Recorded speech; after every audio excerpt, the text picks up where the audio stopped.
ہمارے پاس کویشچن آیا تھا کہ کیا حالت حیض میں اگر شوہر طلاق دیتا ہے تو طلاق واقع ہو جاتی ہے،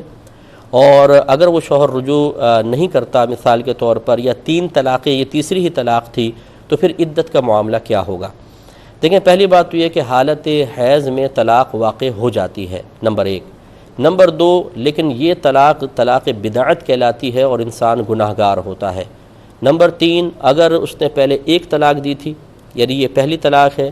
یا یہ دوسری طلاق ہے، تو اس شخص کے اوپر رجوع کرنا واجب ہوگا کہ فوراً اس سے رجوع کرے، عورت سے، اس کو اپنے نکاح میں باقی رکھے۔ ہاں، اگر پہلے وہ 2 دے چکا ہے اور یہ مل کر تیسری ہو گئی، 3 ہو گئی ہیں، تو اب تو رجوع کی گنجائش نہیں ہے۔ اب یہ ضرور ہے کوئی لڑکی عدت گزار کر بعد میں حلالہ وغیرہ کا کوئی پروسیس ہو، اس کے بعد اس شوہر کے نکاح میں آنا چاہے تو الگ بات ہے، لیکن اس پر رجوع واجب ہوگا اگر طلاقوں میں گنجائش ہے۔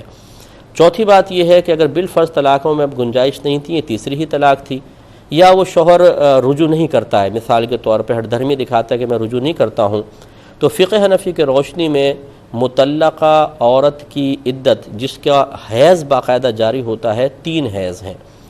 اب اگر اس حیض کو شمار کیا جائے جس حیض میں طلاق دی ہے، تو قرآن میں اللہ تعالیٰ فرماتا ہے کہ یتربصن بانفسہن 3 قروء، یہ مطلقہ عورتیں اپنے آپ کو 3 حیض تک روکے رکھیں،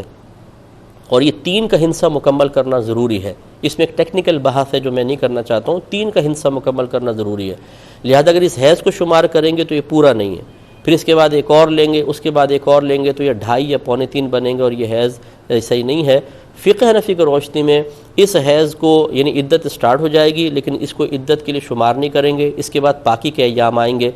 ابھی بھی عدت میں رہے۔ اب یہ جو پہلا، اس کے بعد جو پہلا حیض آئے گا وہ پہلا ہوگا، پہلا، دوسرا، تیسرا، اور اس کے بعد پھر اس کی عدت ختم ہوگی، 3 حیض اس کو عدت گزارنی ہوگی۔ ای میل ایڈریس چل رہا ہوگا، جو ہمارے بہن بھائی میں میل کرنا چاہیں میل کر سکتے ہیں، muftiakmal.net پر آسک امام کے آپشن میں جا